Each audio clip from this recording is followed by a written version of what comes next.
Para wargi sadaya, wilujeng patepang dina acara Sabda Sunda.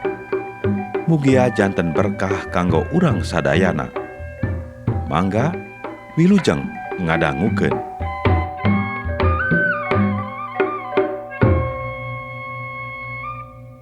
Injil Yesus Kristus numutkeun Santo Matius. Yesus jeung murid-murid geus dareukeut ka Yerusalem, geus aya di Betpage di Gunung Jetun. Tidinya Yesus miwarang 2 murid sina ti heula. Sarta dilahiran kieu. Maraneh kudu ka kampung itu dihareup.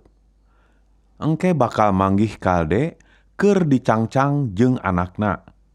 Buka talina, bawa ka dieu 2 anana. Mun aya anu ngomong kitu kieu, bejakeun. Rek dianggo heula ku Gusti. Harita keneh ge tang tumikeun eta kalde dibawa. Hal ieu teh supaya laksana ucapan Nabi anu kieu.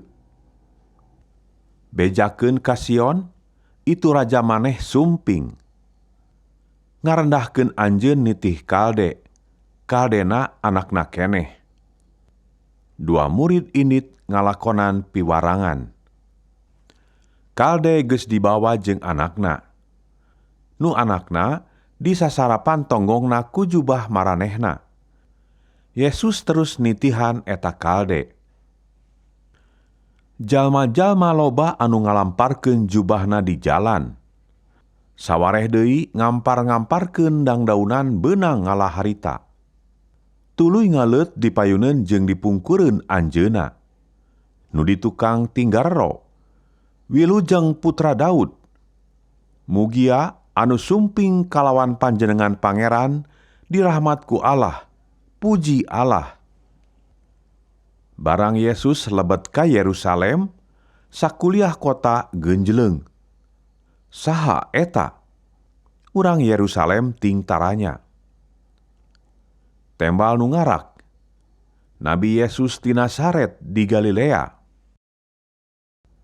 Yesus lebet ka bait Allah. Anu keur jual beuli di dinya diusiran. Meja-meja tukang nalukeurkeun duit jeung bangku-bangku tukang dagang japati dibalik-balikeun. Saurna, dina kitab suci disebut, kieu dawuhan Allah. Bait kami bakal disarbut tempat paranti sambahyang, ari kumaraneh dijieun sayang begal.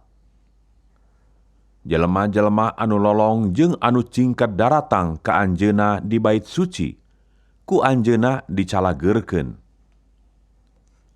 Imam-imam kapala jeung guru-guru agama narenjo anjeunna midamel kaahengan teh arambekeun, turug-turug barudak salusurakan di jero bait Allah. Wilujeng putra Daud. Tuluy maranehna negor ka Yesus. Kadenge ku anjeun kecapna eta barudak? Puguh bae walerna.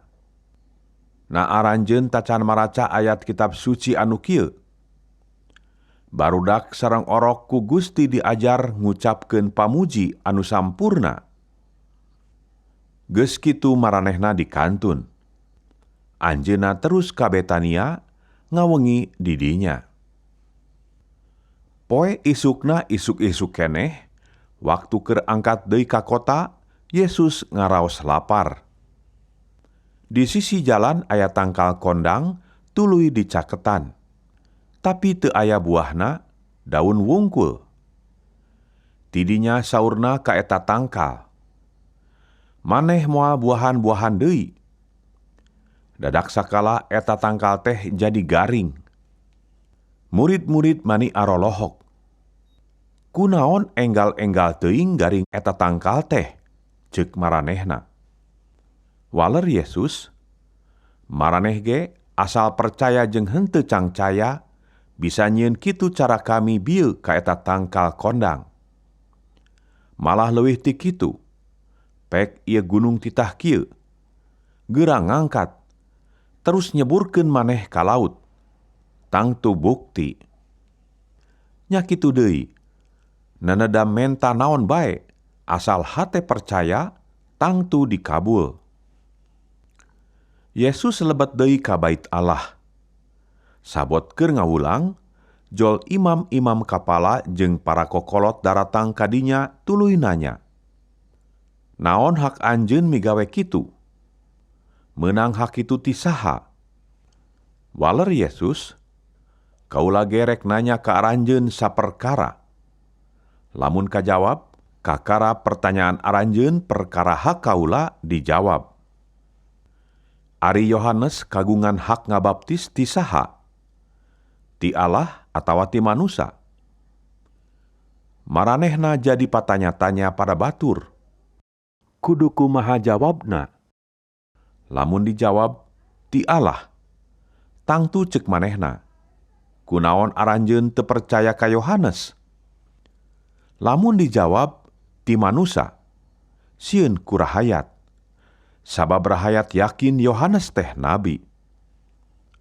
Tungtungna ngajawabna teh duka teuing.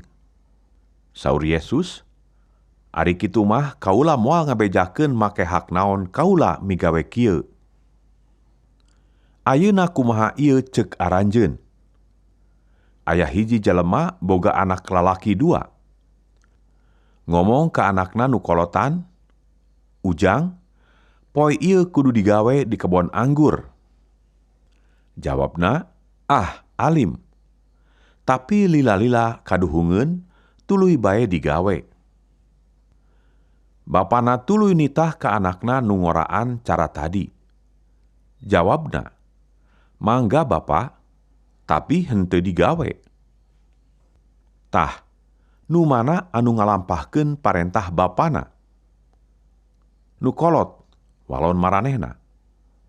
Saur Yesus, "Aranjeun bakal kapiheulaan asup ka karajaan sawarga ku tukang-tukang mulung pajek jeung ku awewe tuna susila. Sabab aranjeun henteu palercaya ka Yohanes Juru Baptis anu nuduhkeun jalan bener. Sabalikna, tukang-tukang mulung pajek jeung awewe-awewe tuna susila mah percayaeun. Ari aranjeun sakitu geus nenjo hal eta, pikiran teu robah-robah. Ka anjeunna teu palercaya." Aya deui misil. Aya tuan tanah muka kebon anggur, sakurilingna dipager. Nyieun bak pameresanana jeung munara jaga.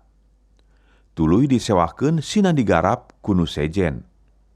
Ari manehna terus nyaba. Dina usumetik, manehna nitahan bujang-bujangna sina narik hasil sewa kebona tinu nyarewa. Tapi bujang-bujangna teh ku anu nyarewa kebona dipahala, diparaehan, aya nu diteunggelan, aya nu dibaledogan ku batu. Tuan tanah nitahan bujang-bujang sejen leuwih loba, tapi sarua nasibna jeung nu ti heula. Tungtungna nu dititah teh anakna, pamikirna, ku anak aing mah tangtu sarieunun. Tapi barang eta datang, nu nyarewa kebon teh baradami pokna. Ieu mah anakna, urang paehan, warisanana jang urang. Tuluy dicerek, dijongklokeun kaluaran kebon, tuluy dipaehan. Cik, lamun eta tuan tanah datang sorangan, bakal dikumahakeun eta nu nyarewa kebona teh? Tembalna, eta jelema-jelema jahat teh tangtu ditumpes.